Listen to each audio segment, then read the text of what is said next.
जय श्री राम। दो कंट्रीज यानी कि डबल टेंशन। जी हाँ, डबल टेंशन। दो कंट्रीज का टैक्स बढ़ना मतलब डबल टेंशन। लेकिन DTAA के साथ टैक्स की टेंशन का दी एंड हो सकता है। क्या आप जानते हैं इंडियन गवर्नमेंट ने 94 कंट्रीज के साथ DTAA किया है, जिसमें हमारे ट्रम्प अंकल की country USA, UK, Australia, UAE major countries, जहाँ पे हमारी मेजर NRE पॉपुलेशन बेस। तो क्या होता है DTAA यानी डबल टैक्स अवॉइडेंस। एक ऐसा एग्रीमेंट जो दो कंट्रीज में टैक्स रेसिडेंसी ऑब्टेन करने की वजह से लोगों के बीच में या कंट्रीज के बीच में टैक्सेशन डिस्प्यूट रोकती है। एक मशक्कत है कि इनकम पर आपको 2 बार टैक्स ना देना पड़े। फॉर एग्जाम्पल, आप USA में काम करते हैं और इंडिया में रहते हैं। DTAA के through fair tax system follow होता है, डबल टैक्स नहीं लगता। अब DTAA के दो मेन मेथड्स हैं, एग्जेम्पशन और टैक्स क्रेडिट। सबसे पहले एग्जेम्पशन मेथड। इस मेथड में इनकम सिर्फ एक कंट्री में टैक्सेबल होती है। जैसे आप USA में काम करते हो तो टैक्स बस USA में लगेगा, इंडिया में नहीं लगेगा। टैक्स क्रेडिट मेथड, ये दूसरा मेथड है। इसमें जो आपने टैक्स एक कंट्री में दिया, उसका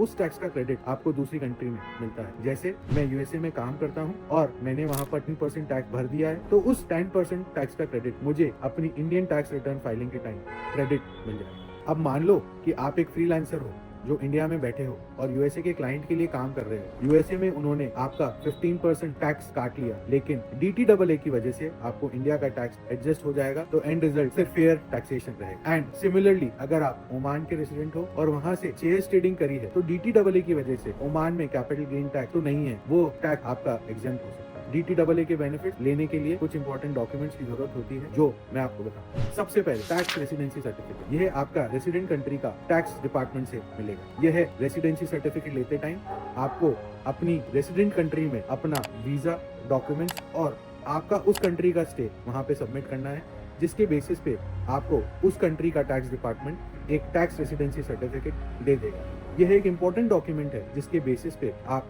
डबल टैक्सेशन अवॉइडेंस एग्रीमेंट के बेनिफिट्स क्लेम कर। दूसरा डॉक्यूमेंट है फॉर्म 10F। जी हाँ, फॉर्म 10F। यह एक डिक्लेरेशन होता है कि इनकम टैक्स पोर्टल पर, जो इंडियन इनकम टैक्स पोर्टल पर आपको फाइल करना पड़ता है, जिसमें DTAA के रूल्स और बेनिफिट्स प्लस फॉरेन इनकम के रिसिप्ट जो आपने ऑलरेडी फॉरेन में डिस्क्लोज किए हैं और उन पे कटाया हुआ टैक्स या पेएबल टैक्स आप डिस्क्लोज करते हैं। इस फॉर्म को भरने के बाद ही आप इंडियन इनकम टैक्स रिटर्न में डबल टैक्सेशन का बेनिफिट क्लेम कर। और अभी भी कोई कंफ्यूजन बाकी है तो don't worry, just message me DTAA।